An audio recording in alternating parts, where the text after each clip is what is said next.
Assalamualaikum warahmatullahi wabarakatuh. Perkenalkan, nama saya Bihaki Halimatul Adim dengan NPM 2310054. Di sini saya akan mempresentasikan Pancasila dalam konteks ketatanegaraan Republik Indonesia. Ya, yang pertama adalah pengantar dan fakta integritas. Pengantarnya adalah ada tiga. Pancasila merupakan dasar negara sekaligus ideologi bangsa Indonesia yang menjadi landasan dalam penyelenggaraan ketatanegaraan.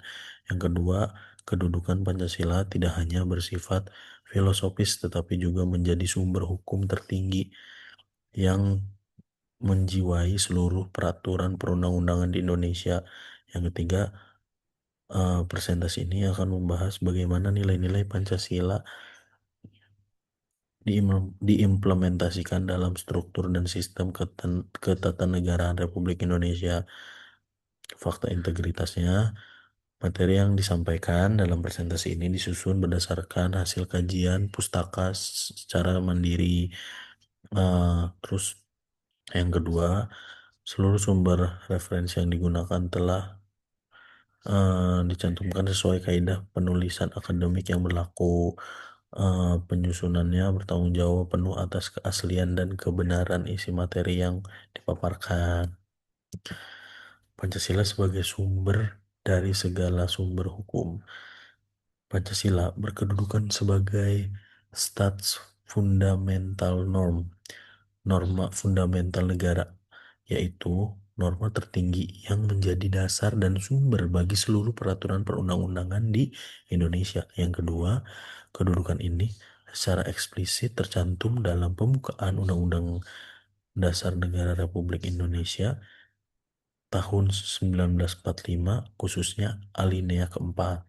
Yang ketiga, ditegaskan pula secara formal dalam ketetapan MPR nomor 3 MPR 2000 dan diperkuat kembali melalui UU nomor 12 tahun 2011 junto UU nomor 13 tahun 2022 tentang pembentukan peraturan perundang-undangan yang menetapkan Pancasila sebagai sumber segala sumber hukum negara.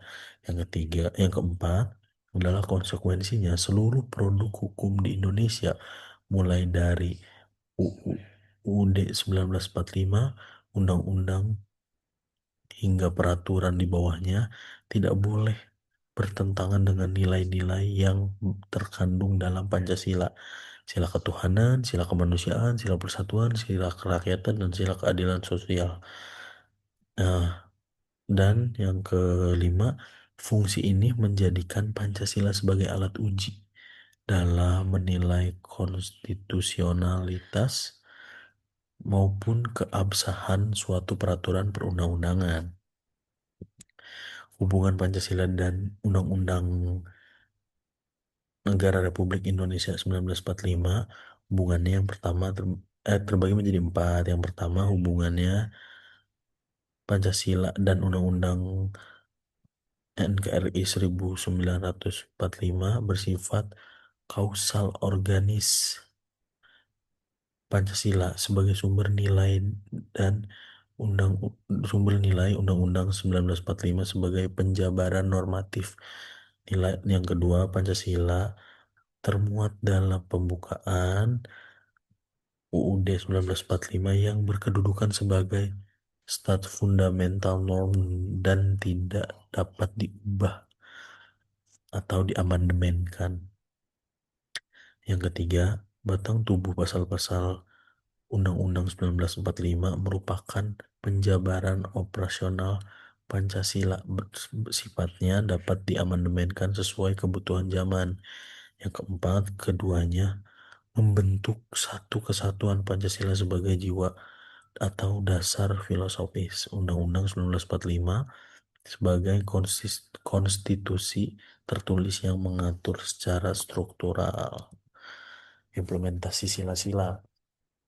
Sila pertama itu ketuhanan yang Maha Esa dijamin melalui kebebasan beragama dan berkeyakinan dalam pasal 22 Undang-Undang 1945 UUD 1945. Sila kedua adalah kemanusiaan yang adil dan beradab mewujudkan melalui jaminan HAM dan pasal dalam pasal 28A dan 28J UUD UUD 1945.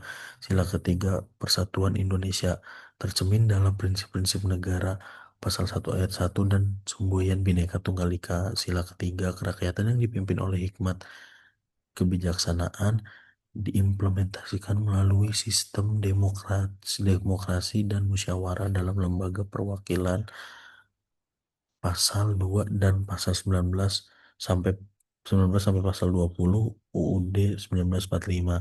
Sila kelima, keadilan sosial bagi seluruh rakyat Indonesia diwujudkan melalui prinsip negara kesejahteraan dalam pasal 33 dan pasal 34 UUD 1945. Dinamika sejarah Orde Lama 1945 sampai 1965 Pancasila disahkan sebagai dasar negara sempat bergeser ke arah demokrasi terpimpin. Orde Baru 19 sampai 1966 sampai 1998 dijadikan alat legitimasi kekuatan melalui asas tunggal dan penataan P4 cenderung indoktrinatif. Yang ketiga, formasi 1999 sampai sekarang direaktualisasi sebagai nilai demokratis diperkuat lewat amandemen UUD 1945 dari tahun 1999 sampai 2000.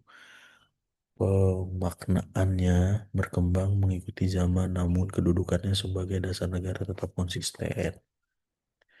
Pasca amandemen, amandemen UUD 1945 yaitu 1999 sampai 2002 memperkuat sistem check and balance antara lembaga negara. Lahirnya Mahkamah Konstitusi sebagai pengawal konstitusi dan nilai Pancasila.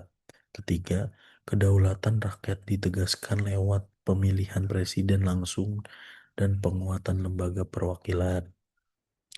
Yang keempat, jaminan HAM diperluas dalam pasal 28A dan 28J. Sejalan dengan sila kedua, Pancasila tetap menjadi acuan tertinggi dalam reformasi hukum dan ketatanegaraan. Terima kasih, mohon maaf bila ada kesalahan. Sekian presentasi dari saya. Wassalamualaikum warahmatullahi wabarakatuh.